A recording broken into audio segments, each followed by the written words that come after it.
And then even, when I'm talking to buyers and sellers, there's only so much that I can talk to them about, Right. on the surface, say for example, inspection. I'll talk to them about the inspection, how long it might take, what the inspection window is, things like that.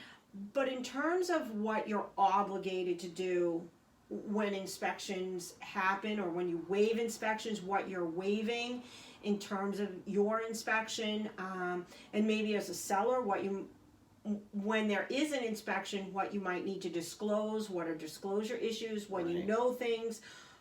Do you advise them on that sort of stuff? Yes. So when it comes to inspections, first of all, when it comes to a buyer, it's not a good idea to waive a home inspection, because sometimes there are defects in the property that the layperson can spot. Sometimes there are defects in a property that only a professional can see.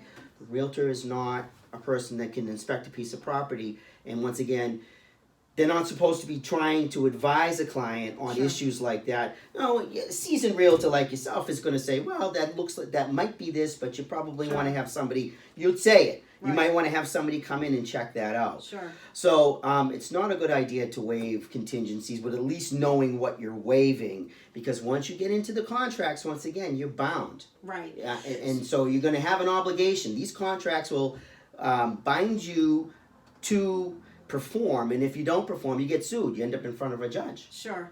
So let's just talk for a second about the process. So when someone writes an offer and the buyer is all in to waive home inspection, they're like, I'm going to waive home inspection, and then I explain to them whatever's in the offer gets carried over into the purchase and sale, and your attorney is going to, if you're using an attorney, they're going to merge the terms, right? Yep. And so once you've waived home inspection and you're in purchase and sale, or you're getting closer to purchase and sale, and then you think, okay, well, now I want a home inspection, obviously I tell them, but that's not the offer you made.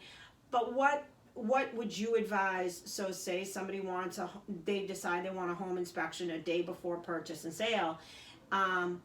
What can happen after that? After that, okay, so once they sign the offer, and there's no home inspection, they waive their home Sure. inspection, that offer is binding upon them. So that's a legal contract, it's enforceable.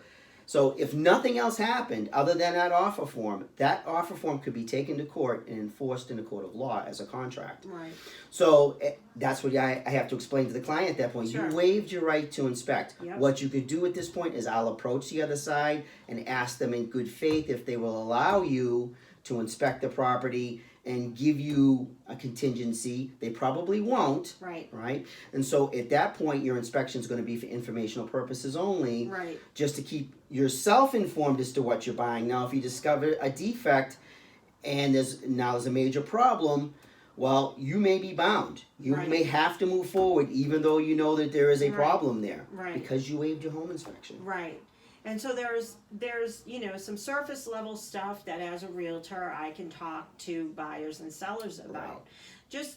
But once you start to get past into the what your real obligations are and what your commitment to the deal, what you're bound to, it's very important that buyers and sellers know exactly where they stand and what they're signing, and that's part of what you really explain to them, where they're at in the deal, what their obligation is, and what they're committing to. Yes, as I mentioned prior, so every deal is like a timeline. And so they have to understand where they're at every step of the way and what it means. Right. So a realtor will be able to explain, I usually say, the physical part of things with the house and the Sure. condition of the property. To some extent, even though they're not home inspectors, they a seasoned realtor will be able to give the client a lot of information. But on the other side of it, there's the legal side of it, and that legal timeline has to be explained. A realtor's not going to be able to do that. Sure. And a lot of people actually will come to me and say, well, I don't need an attorney. I have the bank's attorney. The bank's going to let the attorney do it. Let the bank's attorney do it. Well, guess what? The bank's attorney is probably not getting paid to review the contract, and the bank's attorney isn't really going to care. Right. Who is the bank attorney looking out for? The bank. Exactly. They're not necessarily Right. fighting for you, the client. They're making sure that the bank is protected with whatever language the bank needs to be protected with. That's correct. Right, yeah. Yeah. Yeah. Okay. All right. All right. So these are some of the reasons why Sure. you should engage an attorney, whether you're buying or selling real estate. We'll do some more videos. Yeah, I think we've yeah. done some videos in the past. I We'll know, do some more. I know. It's been a while.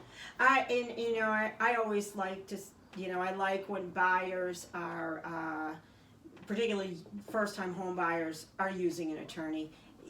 I don't know, they need good advice on what is in that contract. And I think you shouldn't be buying something that you're not fully aware of what you're signing to. And just like I would say to someone that was coming in, you really should engage a seasoned realtor Yeah. to look at real estate for you initially and help you with the first steps along the way. Yes. Everybody's got a role in every transaction, and we'll talk more about that as we go. Yeah, building that pyramid, that team, Yes. to make sure that all the dots are connected. So, Dave, as always, it's wonderful. I'm Tina Crowley. Wonderful talking with you as well. I'm Tina Crowley with Trinity Real Estate in B North of Boston. This is Dave Ceruolo with Ceruolo and Associates, and thank you so much, and have a great day.